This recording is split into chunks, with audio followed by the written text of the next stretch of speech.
Some smiles light up the world, but they can hide the darkest battles. Gary Speed was more than a football legend. He was a symbol of grit, humility, and heart. Always smiling, always winning, he seemed unstoppable. But on November 27th, 2011, the world woke up to a tragedy that left football fans reeling. Behind Gary's radiant grin was a story of silent struggles, a burden he carried alone.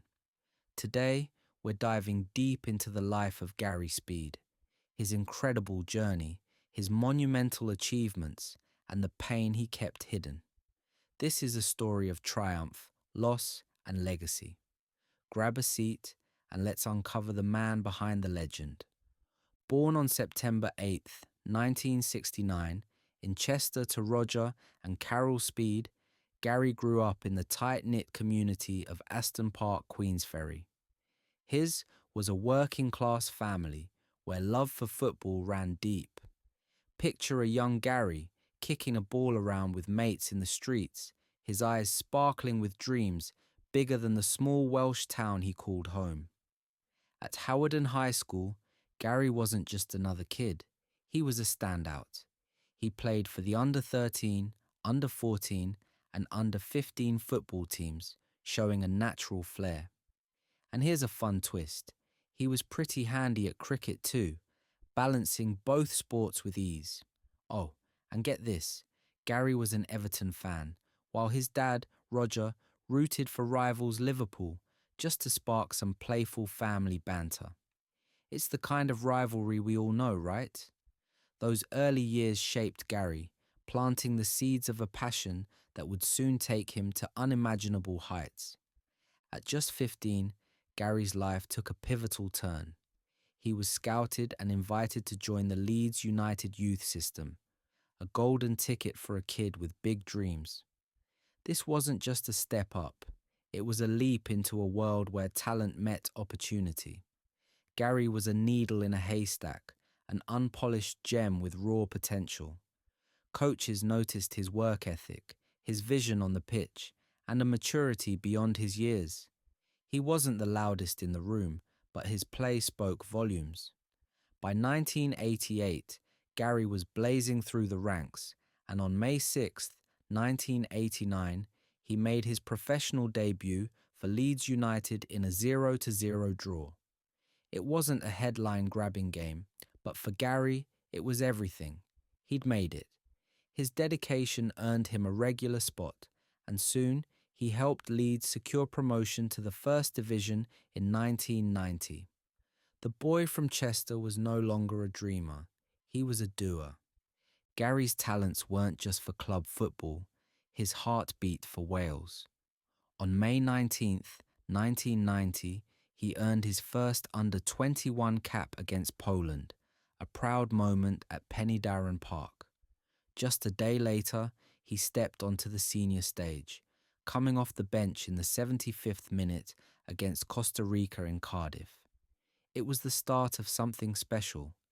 Gary's love for representing Wales was unmatched. He wasn't just playing for himself, he was carrying the hopes of a nation. His versatility and relentless energy made him a cornerstone of the Welsh squad. In 1993, he scored a breathtaking penalty against Romania in a World Cup qualifier at Cardiff Arms Park, a moment etched in Welsh football history. Under his leadership, Wales came agonisingly close to the 2004 European Championships, falling just one goal short against Russia in the playoffs. Gary rarely missed a match, whether it was a friendly in South America or a competitive clash in Europe. He was Wales's heartbeat. For Gary, Everton wasn't just a club, it was a childhood dream. In 1996, he signed for them in a £3.5 million deal, a massive moment for the lad who'd grown up cheering from the stands. Repositioned from left wing to central midfield, Gary found his true calling. He was a dynamo, controlling the game's tempo with ease. In November 1996, he delivered a masterclass, scoring his first and only hat-trick in a 7-1 demolition of Southampton. Fans were in awe. Gary played 58 league games for Everton, but in 1998, he made a shocking move to Newcastle United for £5.5 million, becoming Wales's most expensive player ever. Why did he leave his dream club? The details remain a mystery. Gary never spilled the beans, hinting at a conflict he kept private. At Newcastle, he faced heartbreak with 2 FA Cup final losses and a UEFA Champions League defeat, but his passion never dimmed. Gary's career was a marathon of milestones. At Newcastle, he became a fan favourite, known for his consistency and leadership. In 2004, at 35, he joined Bolton Wanderers for £750,000, proving age was just a number. He captained the side, commanding the pitch with authority. By December 2006, Gary made history as the first player to reach 500 Premier League games, a feat that cemented his place among the greats. His final playing chapter came with Sheffield United, where he signed for £250,000 and played until November 2008. In total, Gary amassed 677 league appearances, 104 goals, 125 cup matches with 147 goals, 31 goals, and 85 international caps. That's 887 senior matches, a staggering legacy. But even as he conquered the pitch, Gary was fighting a quieter battle off it. Behind the goals, the trophies, and the cheers, Gary carried a weight no one saw. His eyes, often sparkling with determination, hid a deeper sadness. He was a master at masking his feelings, always putting others first. A chilling clue emerged years later in a letter he wrote at 17 to his future wife, Louise, while at Hawarden High School. It read, "Dear Louise, I don't know what to say. I've been thinking about finishing at Leeds, and other things I won't say. I'm feeling really down. I love you so much. I will always love you. You never leave my mind. Nothing else seems to matter anymore." These words, penned by a teenager, revealed a struggle that followed Gary into adulthood. He bottled up his emotions, perhaps out of fear of burdening others or embarrassment. Football was his escape, but it couldn't fill the void. Even after hanging up his boots, Gary's love for football burned bright. In December 2010, he took the helm as Sheffield United's manager, a role he embraced with passion. Under his guidance, Sheffield climbed from 117th to 45th in the FIFA World Rankings, with 5 wins and 5 losses. Later, as Wales's manager, Gary revolutionised the team. He wasn't just a coach, he was a visionary. Gary introduced sports science, cryotherapy, nutrition plans, and hand-picked specialists like sports psychologists and analysts. His methods ensured players were in peak condition, setting the stage for Wales' future success. He treated every player like family, earning their respect and loyalty. Gary's impact was profound, but his time was cut short. On November 27th, 2011, Gary appeared on BBC's Football Focus, hosted by Dan Walker. He was in fine form, laughing with old teammate Alan Shearer, reminiscing about Newcastle days and sharing stories. The show wrapped at 1 p.m, and Gary headed to Old Trafford to watch a match, soaking in the atmosphere he loved. He returned home by 5 p.m, just another day for the football icon. That night, he and Louise had a routine argument, nothing out of the ordinary for a couple married for years. But the next morning, just before 7 a.m, tragedy struck. Louise found Gary unresponsive at their home in Cheshire. She called the police and ambulance, but it was too late. The coroner couldn't determine if Gary's death was intentional, and authorities ruled out foul play.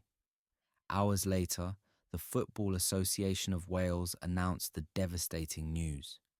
Gary Speed, the man who seemed unbreakable, was gone at 42. The football world was in shock. How could Gary, level-headed, generous, always smiling, be gone? There were no red flags, no obvious signs of depression.